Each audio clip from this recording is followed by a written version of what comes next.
ഇഹജ സന്ധ്യ നിമിത്ത ശതാനി തേ കടകസീനി തതോ ലഘു ഗമ്യതം ഇതി ജതദ്വജസാ വ്രജനായകോ ഭവതപായ പിയ ദ്രുതമായയോ.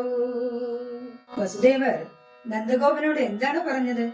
അങ്ങേക്ക് ഇവിടെയും ഗോകുലത്തിലും അനേകം ദുർനിമിത്തങ്ങൾ കാണുന്നുണ്ട്. അതുകൊണ്ട് വേഗത്തിൽ തന്നെ തിരിച്ചു പോയാലും. അത് കേട്ട് വ്രജ നായകനായ നന്ദഗോപൻ നിന്തിരുവടിക്ക് എന്തെങ്കിലും ആപത്തുണ്ടാകുമോ എന്ന ഭയത്താൽ വേഗം തന്നെ തിരിച്ചുപോയി. കംസന്റെ ഭൃത്യന്മാർ ശിശുക്കളെ വധിക്കുന്ന വിവരമൊന്നും നന്ദഗോപനോട് വസുദേവൻ പറഞ്ഞില്ല.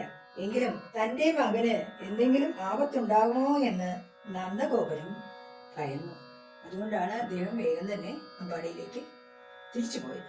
ഇഹജ സന്ധ്യ നിമിത്ത ശതാനി തേ കടകസീനി തതോ ലഘു ഗമ്യതം ഇതി ജതദ്വജസാ വ്രജനായകോ ഭവതപായ പിയ ദ്രുതമായയോ.